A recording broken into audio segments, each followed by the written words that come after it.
So a second fight for David Price under his now not so new trainer Dave Caldwell, up against Ivica Perkovic. 52 fights, 22 wins and 30 defeats. Price, of course, still rebuilding after that knockout against Erkan Tepe. Tepe did subsequently test positive, but it was still a shattering defeat, really. They've been working on a couple of things over the last few months. One is the jab. He's had an operation on his elbow to try and get rid of pain he's been feeling when he snaps out that jab ever since his amateur days, really. He says as a pro, the last time he was able to jab pain-free was Sam Sexton when he picked up those vacant British and Commonwealth belts. And they've also put some serious weight on him, lads, as well. They've put nearly 2 stone on him since that fight against Tepe. In his career up until that point, even generally 250 pounds. He's 278 tonight. They felt he was too skinny for somebody of his height. Yeah, well, I suppose it depends. It's good to put weight on it if it's an advantage, but he certainly doesn't want to lose his speed or get too static. Good to see him showing some good head movement here tonight. I mean, I think that's something that he's probably working on with his new coach, Dave Caldwell, as well, because obviously he's got it all his own way here. There's not much coming back at him, but he is moving his head and he is feinting, so it's good to see those improvements. So it's good to see him working on the improvements they're trying to make in the gym. But yeah, I think this is very much about him building momentum, getting some ring time, and looking for a big fight towards the end of the year. It was a big blow with defeat to Tepe. Nice left hand there from Price, and he goes down to a knee there, Perkovic.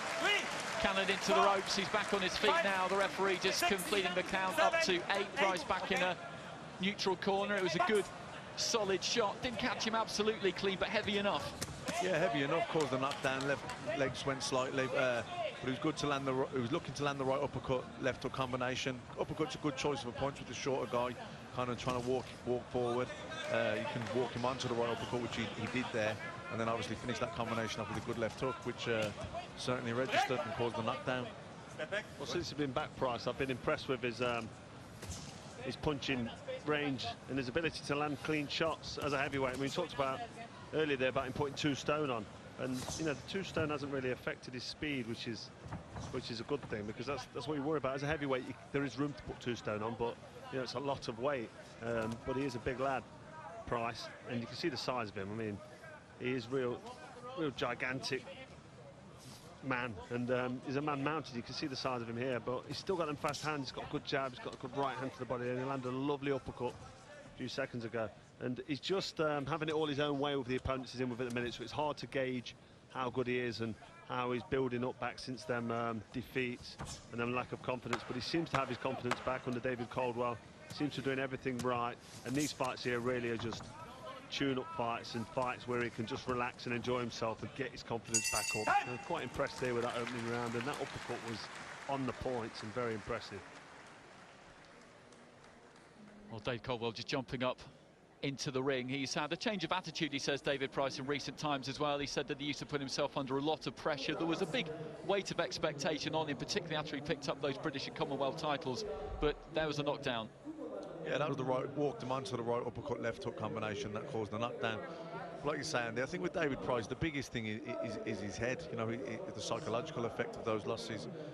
You know, he's a man mountain. He'd literally knock out a horse if he hits that hard. But I think with him, sometimes he builds things up in his head too much, puts too much pressure on himself.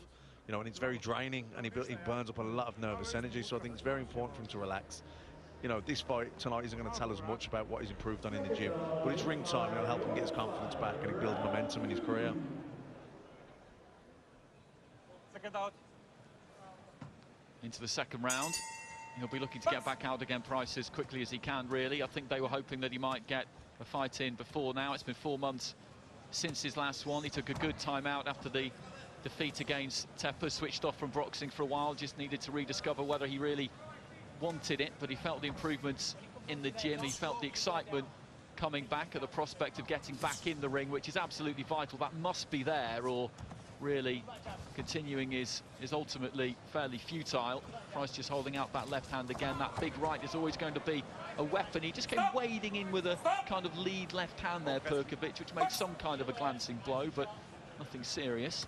Yeah, picking up from where you left off there, Andy, talking about David and his new approach, his new trainer. I think he's gone to a good place in Dave Caldwell. It's a thriving gym. Success breeds success. Tony Bellew is really on a crest of a wave at the minute. You know, that great win he had. He's fighting again next week, or in a couple of weeks, sorry. You've got both McDonald brothers there. You know, it really is an up-and-coming gym. Dave Cole's a real up-and-coming young trainer in the fight game, and I think that he's found a good home for himself, and I think he's working on things with Dave. I think, you know, technically and tactically, but I think also it's about getting his confidence up, getting his head in the right place, and you know, I don't think that tonight's opponent's going to tell us tell us too much about David Price, but it's about ring time. It's about getting his confidence up, shaking some rust, and you know, so far he's boxing well. He's setting his shots up behind the jab. He's giving us some feints. He's showing some head movement, and yeah, like we'd expect, he's having it all his own way. But yeah, so far so good. And what a great division to be back in the mix with, the heavyweight division. Anthony Joshua. We're not sure what's going to be happening with Tyson Fury, with Klitschko and young Joseph Parker. It's all wide open. There's some big fights, some big money fights there for Price if he can get in the mix. And he's back boxing well behind his jab. He's looking confident, but we don't know where his confidence is going to be. Well, the body shot there from Price has landed, and he immediately just waved his fist there, Perkovic, and I don't think he wants any more of this, and the referee has no option here other than to wave this over, because he basically just refused to continue there. He didn't go down to a knee. He just waved that glove, and he felt that right hand to the body, and that is the end of that. You mentioned those potential big fights. He was talking just the other day about the fact that the Joshua fight, there was one that was talked about, that Parker could be another one, maybe still on the 26th of November, if Joshua ends up with Klitschko.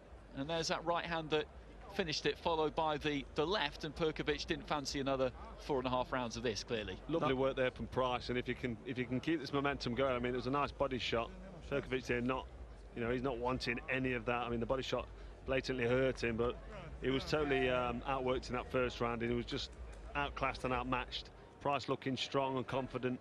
And I was about to say, before the stoppage came, it was a great stoppage, a good finish. He just didn't want to know, did he, there? Just waving it off, leaving his hand up as if to say, leave it out, I don't want any more of this. And Price doing the job well, but we don't know where Price's head is until he steps it up, until he steps in with somebody who's going to fight back and give him something to think about. He's looking confident, he's doing everything right, but we need to see him in there soon with an opponent with some sort of ability.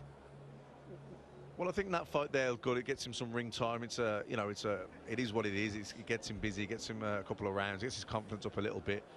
Would like to see him out now in a couple of weeks against someone like maybe Dave Allen on the Bellew card, and a very good fight. Well, another good performance from David Price, and as you say, we will find out more when we see him next. David, a late addition to tonight's card, and without being disrespectful to your opponent, were you just levels above him tonight?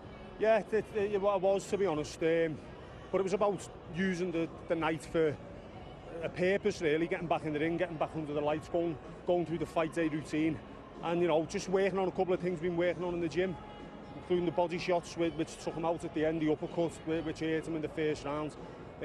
So yeah, it was just it did have a purpose, and it was worthwhile to come out injury-free, and I'm good to go again. Fair to say that you probably could have taken him out earlier if you wanted to. Yeah, if I would have stepped on it, but I didn't want to really just get in and bish bash out. No, I wanted to get a little bit of something from it. Didn't get me jab off as well as I would have liked to the head anyway, because he was leaning away. But that's something that with someone who's leaning away, it takes a few rounds for them to come forward a little bit and bring their head forward and start landing the shot. So yeah, it was a worthwhile exercise. It was good. It is still early in your relationship with new trainer Dave Caldwell, and you mentioned it there. What did we see that you have been working on, and what are you going to continue to work on? Well, you see that counter uppercut in the first round. That's something we work on regular in the gym, and I've done that without even thinking. You know, I weren't lining it up. It just came, and that's the repetition of doing it in the gym. That's what you do. You just do it naturally. The jab, I mean, I didn't get to show it properly tonight because I was only landing to the chest. That was the plan. First couple of rounds, throw the jab to the chest, and eventually he'll start bringing his face forward. But it was over before I had the chance to start getting the jab off. But the jab's completely different, as you'll see. And the body shots, you know, I can't remember the last time or ever stopped anyone with a body shot. So that we've been working on the body shots. We've been working on everything really, but I'm happy with tonight. I'm satisfied. We all know there's bigger things to come, and it is such an exciting time to be a heavyweight at the moment. Where do you see yourself in that mix? I've got to be in the mix. I've got to be in the mix with the top 10 heavyweights in the world, you know, and I'm improving week in, week out. I've stayed in the gym all summer and I'm feeling the benefits of it now. You know, at the time it was a bit frustrating, there was nothing happening, but the improvements I'm making. I mean, I think in the past I would have been top 10 on my day, getting in there and performing. The difference is now I am actually going to get in there and do it. I'm going to get in there and perform and do the job, and I need to be right in that mix at the top end. You've made no secret of the fact that you want to win a world title. Do you think that you need a meaningful fight before you step up to that level, and is that what will be next, do you think? Yeah, well, possibly, yeah. I mean, it depends, really. If the offer came along to fight Anthony Joshua, then you'd take it. It's a life-changing opportunity to become a world champion. Other than that, though, you know, if it's a matter of waiting around for something, then yeah, we take meaningful fights in the meantime and keep progressing.